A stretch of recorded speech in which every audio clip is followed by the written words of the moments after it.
Good morning, everybody, and welcome to the Tuesday, September 5th regular meeting of Harnett County Board of Commissioners. At this time, I will call the meeting to order and ask Commissioner Barbara McCoy to lead us in the Pledge of Allegiance and invocation.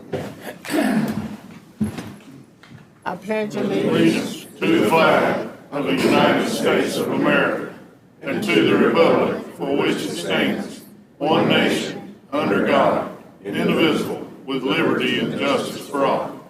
Let us bow our heads. Our Father, once again we come before you, just giving thanks for the many blessings and the mercy and your grace that you have stored upon us. We ask you to continue to bless us. There's so much going on in this world now.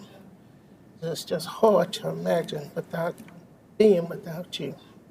Now, Lord, I ask you to give us a clear mind and a kind heart.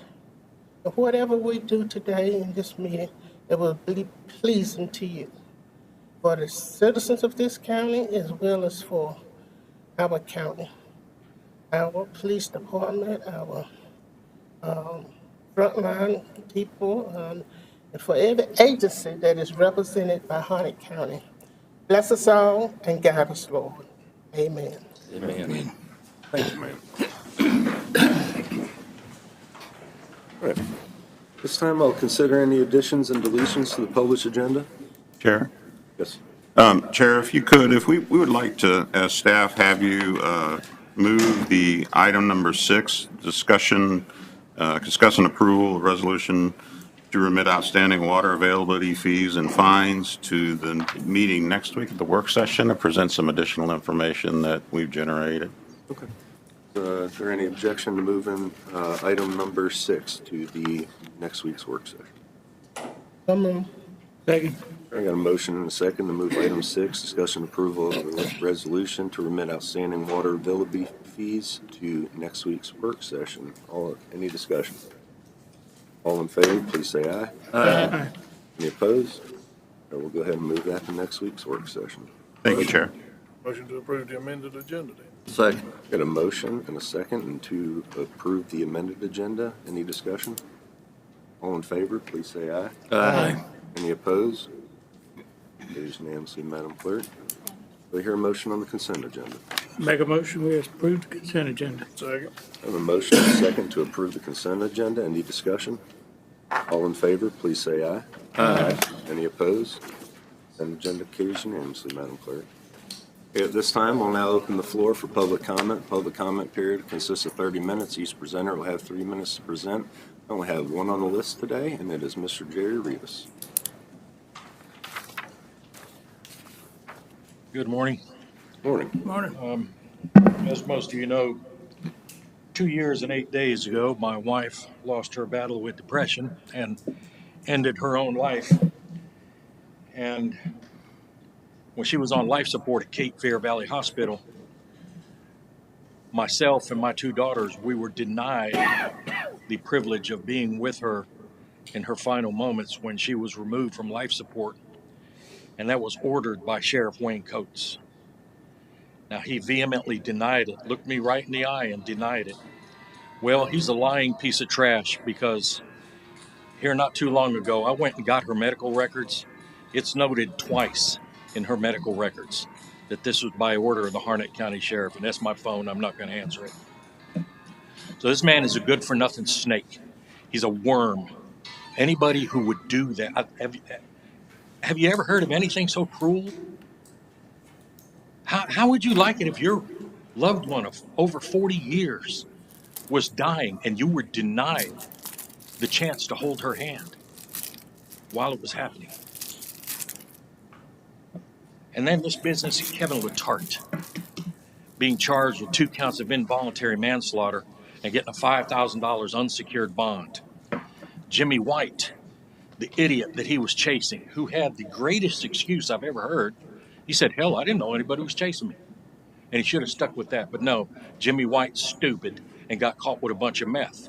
So our sainted district attorney going to dismiss the possession of methamphetamine charges if he pleads guilty to aggravated fleeing and eluding arrest with a motor vehicle accident and fatality the foregoing was a proximate cause of the death of Brian Anthony Finch. Is that some cheap, underhanded trick trying to absolve the sheriff's department and the county from any liability?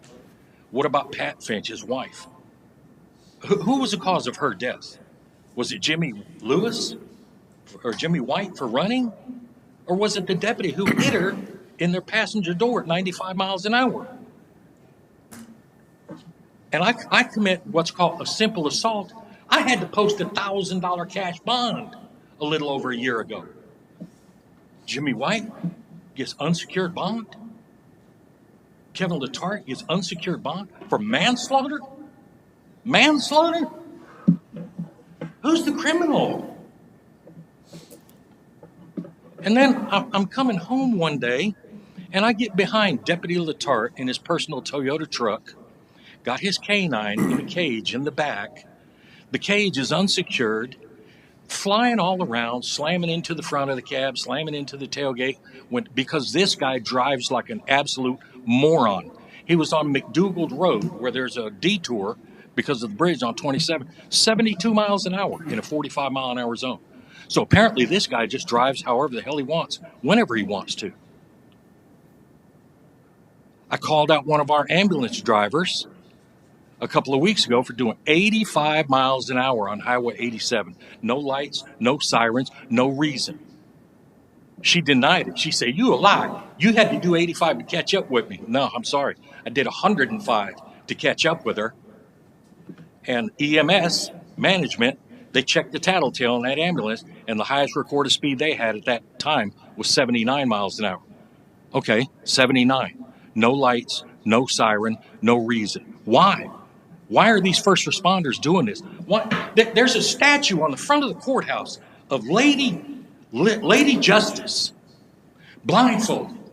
Justice is blind. You know what? The bitch needs to take the blindfold off and open her damn eyes. This is a bunch of bullshit. Mr. Rivas, thank you. All right, this time I'll now close the floor for public comment period, and we will move on to the county mayor's report. Mr. Trout. Thank you, Chair. I mentioned in my weekly report that we survived the hurricane tropical storm very well.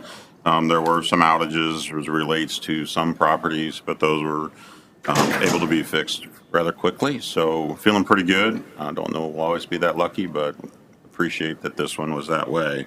But the preparation, I know, made a difference, and we'll be ready for the next one based on some of the actions that we took in preparation for this one. So that's all I have, Chair. I do need a motion on the budget amendments and also on the tax rebates and refunds, please. Yes, sir, thank you. Do I hear a motion? Move to approve the budget amendments, I'm sorry. Got a motion to approve the budget amendments? Second. Got a motion and a second to approve the budget amendments requested by the finance director. Any discussion? All in favor, please say aye. Aye. Any opposed? Carries unanimously, Madam Clerk. Do I hear a motion to approve the tax rebates, refunds, and releases? So moved. Second. I have a motion and a second to approve the tax rebates, refunds, and releases as requested by the tax administrator. Any discussion? All in favor, please say aye. Aye. Any opposed? Carries unanimously as well, Madam Clerk. Do we have any new business? Yes, Yes, ma'am. this is not new business, but Mr. Chairman, Yes, ma'am. we need to take control of the meetings here. That gentleman, he's welcome to come anytime, any day. But all this profanity and stuff in here is not good for us, not good for the public. He can express himself in many, many ways without cursing.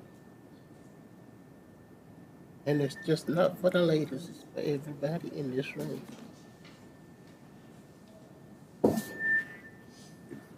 Do we have a need for closed session? No, Mr. Chairman. We'll entertain a motion to adjourn. Second. I have a motion and a second to adjourn. We are adjourned.